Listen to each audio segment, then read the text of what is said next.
Pui pui atua i pē i he ngahi whakatapuku o muaki.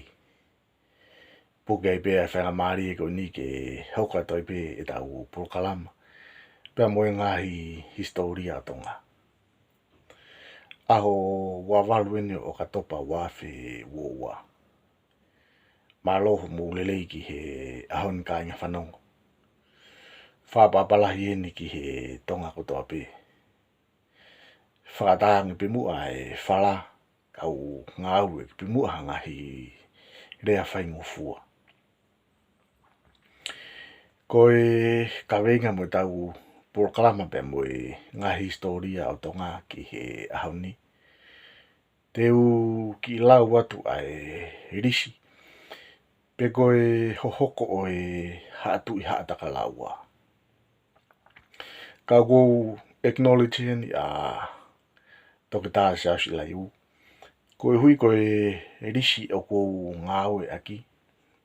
Koe ku to'o mai e me ene ngahi whakatotolo.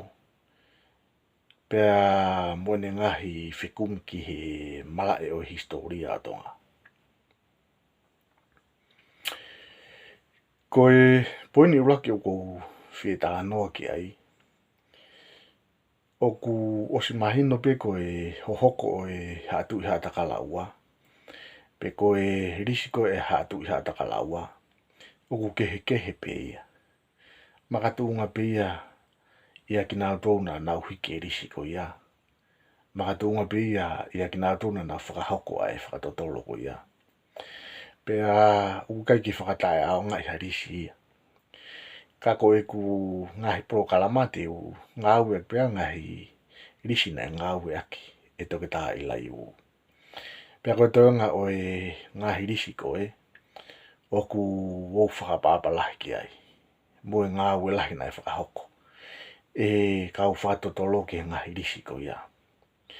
Ka koe talanoa te whakahoko pe moe ngahi historia te ulawe ki ai. Te unofo taha pe ki he risi na ngāu e aki e toke tā i lai u. Ki mua ke tau hoko atu ke ki risi ko ni. Ko loto pe ke whamala ala te ngahi poini ko ni. Ko anga whoke tuku au mai e tau historia. Nā tau kamata mai aki pe ai hatu i tonga. Pea tau whanonga mai ai o au ki hakuonga pea whotu e hatu i hataka laua. Pea tau whanonga mai ai o au mai ki hakuonga. Pea whotu urewa pea mui hatu i kanoku polu. O whanonga toko tolu mai rewa ai laine hatu i koni. Pea au mai ki ha taimina e whakapekia ai laine ai hatu i hataka laua. Kai whanonga mai pe ai hatu i kanoku polu pe mui hatu i tonga. Pea nai au mai rewa ki hakuonga. Pea whakapekia rewa pe mui laine o hatu i tonga. Kai whanonga mai pe ai laine o hatu i kanoku polu. O au mai e ki he ahondi.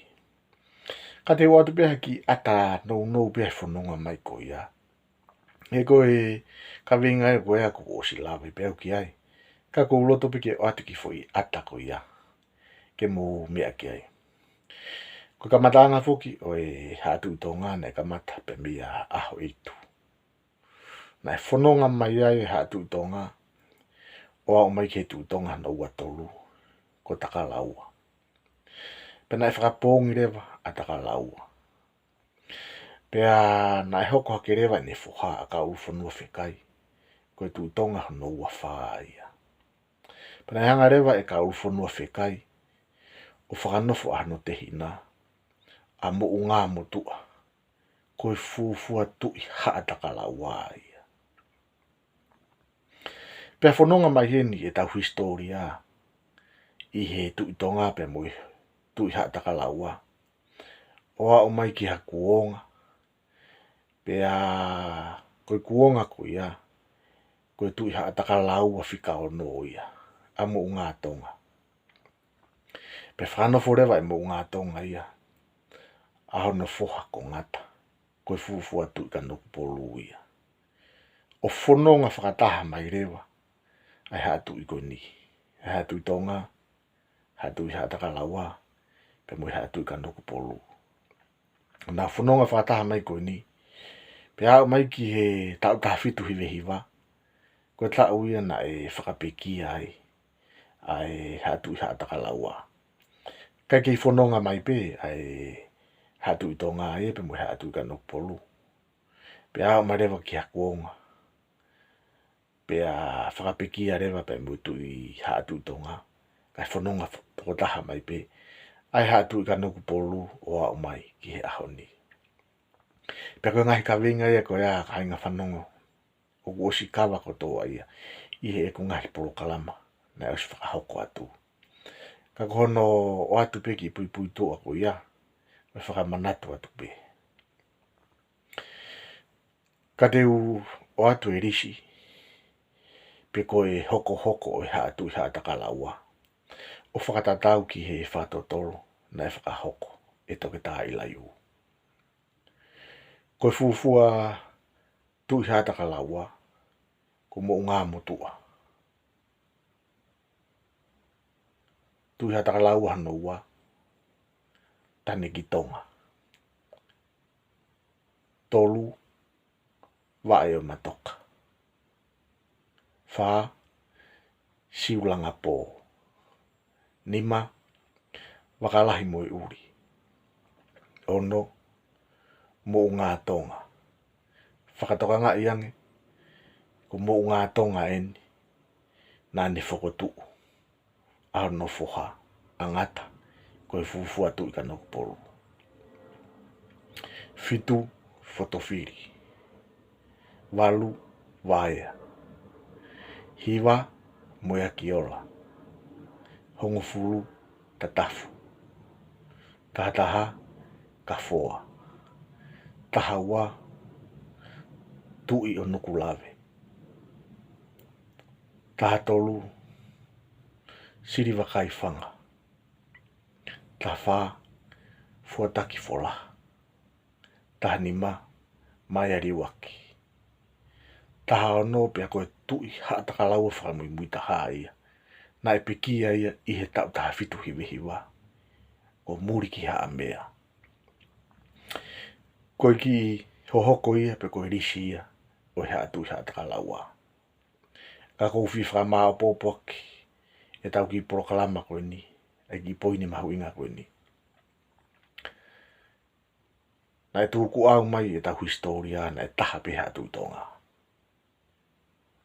whanonga mai ai o au mai ke tu i tonga hano ua wha ka ulu whanua whekai pe whakotu urewa e ka ulu whanua whekai a hano te hina a mo o ngā motua koe fufua tu i hatakala waia pe whanonga whakataha mai rewa e taku historia mo e hatu tonga pe mo e hatu i hatakala waia pe koe nea o mai koe ki he tui hatakalaua whika ono mo ngā tonga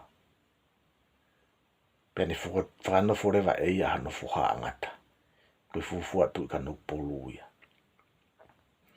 pe a whanonga toko tolu mai rewa ai laine e tolu koe ni o hatu i tonga hatu i hatakalaua hatu i ka nuk polu pe koe nea o mai koe ki whakaosi o singa koe o senturi taha walu.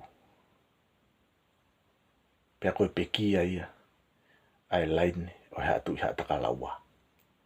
Kai whanonga mai pe, ai tu i tonga ai pea mo i tu i kanoku polu. Pea au mai ki hakuonga, ki tu i tonga whakamui mui taha, ki a laufuri tonga. Pea pekia rewa pea mo i laine, o hea tu i tonga. Kai whanonga tako taha mai pe, ai laine o hea tu i kanoku polu. Ai e kono mo ni na ulaki whakotu ai tu i tonga. Whika ua ki ai e tu i hata kalaua. Pea tok whakaosi.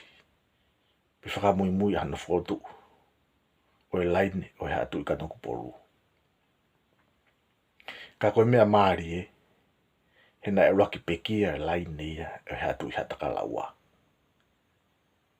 Pea hoko atu ki ai pe mo e laine o tu i tonga. Pekia muia. Pea koe lainen o hea tu kanoku polu. O tau kei whanonga ai. he ahoni. Whamore atu ka inga whanongo ka pauna e ai hatala ia na e tōki tua.